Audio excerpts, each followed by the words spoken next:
Well, we're here in lovely, the wilds of La Cañada,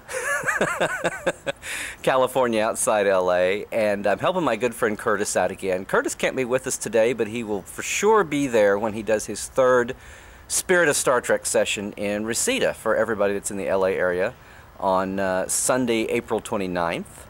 But it's our third session, Curtis's third session. I'm just helping him out. And I'm here in the lovely background of the backyard of his next guest. And we're looking at the Klingons. We're talking about Rightful Heir is the episode to be screened. And by now, I bet you've guessed that the third session's guest is none other than Robert O'Reilly, Gowron himself. Hey, Bob. How you doing? It's the all hail the Chancellor here. Kapla, kapla. So wow, so Curtis talked you into coming into his series, and Well, it's a great series. Westmore brought me the idea a couple of weeks ago. Yep, and Michael's involved with this too. Michael. Yeah. And it sounded like a great idea, and it sounds like a lot of fun. Yeah. As the trucks go by. As I said, we're really live. Yeah. But we are, and nobody to control sound. Yep. But it sounds like it'll be a lot of fun, and Rightful Heir is one of those shows you could talk about for a long time. It encompasses a lot of stuff. Yeah. Now, and just so we get everybody back in context, that was, if you count Redemption's two-parter as one big story, this was really Gowron only his third story after being introduced. Yeah, because we did one part, and then we did a two-parter with another storyline, and this was the third storyline. But it's a huge idea show. The concept of religion with the Klingons and which was pretty radical at the time. And and the religious, and bringing back Kales, who is sort of the religious center of the Klingon Empire, and having him appear live after being dead for a couple of thousand years. Yeah. Which was kind of weird, but Gowron dealt with it. Pretty interesting, though. Yeah. There's the background part of the script, and there's the actual script as a cog in the Star Trek wheel, and a lot of levels going on with it, like you said, a lot of and things to play. When you bring in that into the Klingon world, and it's a fascinating show in terms of the spirituality of the Klingons and the religion and the politics, and as always with Star Trek, there's some of the now of what was going on at that time. I was going to say in our own history, right?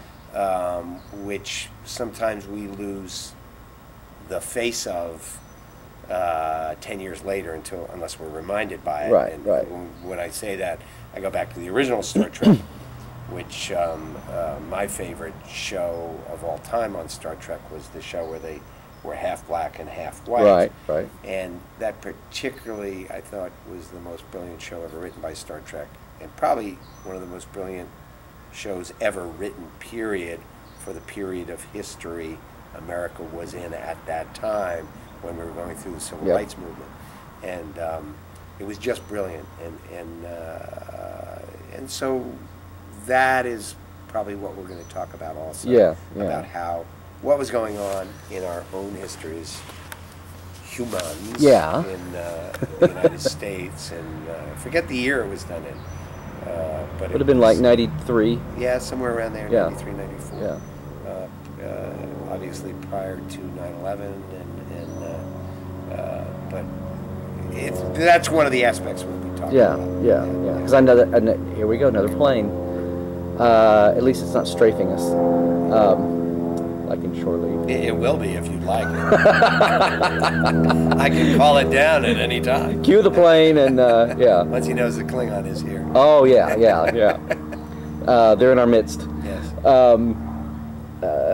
But yeah, and I think that's what Curtis and you can get into, is pulling back from the story itself, is the whole thing about, because what Rightful Heir was about in the end, and however it got to the point, but what they wound up doing was having a little church-state interaction there, and it was secular and the spiritual and all that, and that's what we've been grappling with for 20 years at least. Here in the country. It almost goes to back through our history, European history, could be, you know, a lot of cultures and societies run into this, whether it be the Japanese culture or the European cultures, the fight and the struggle between the secularism, struggle of politics, Iran, Iraq, the Middle East, the history of Japan, the history of Europe, the Europeans, why we all got to America and tried to get rid of that, and how every once in a while, in my opinion, it comes back and tries to grab us and do things that our forefathers warned us against. Washington and Jefferson, you know, this was a place of where Pennsylvania, everybody was okay, and everybody was, you know, we didn't want to deal with our religions in our politics, and it was happening again in the 90s. And I think that was part of the reason for this show, perhaps, and to look at that. Is that what we want in our country? Yeah. So. Yeah. And good fodder. So everybody should make it out 7 o'clock Sunday, the 29th. I think it's April 26th. April. Let's get that right. We'll super it. That. Pretty sure it's the 26th. Yes, it is. April 26th. I stand corrected. Yes. Yeah, okay. This is why we miss Curtis being here to keep us all on. I did okay. April 26th, yes, you did.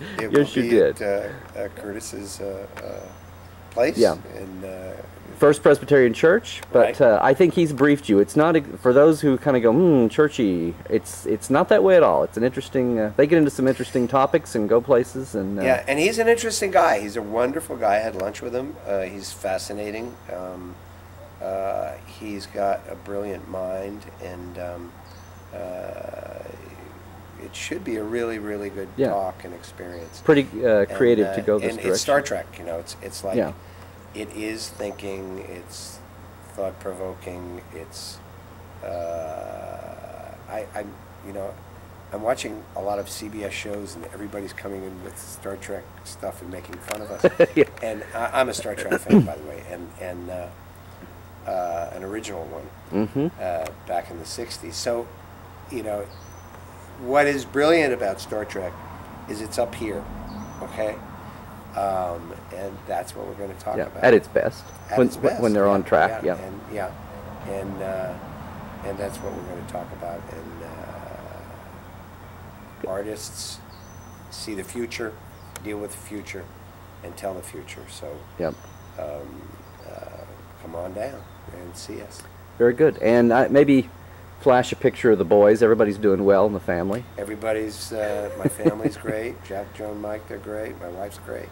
Yeah. My dogs are a pain, as dogs will be. One wants to be ruler of the house, and he can't be that, because I'm Gowron. He's my targ. So anyway.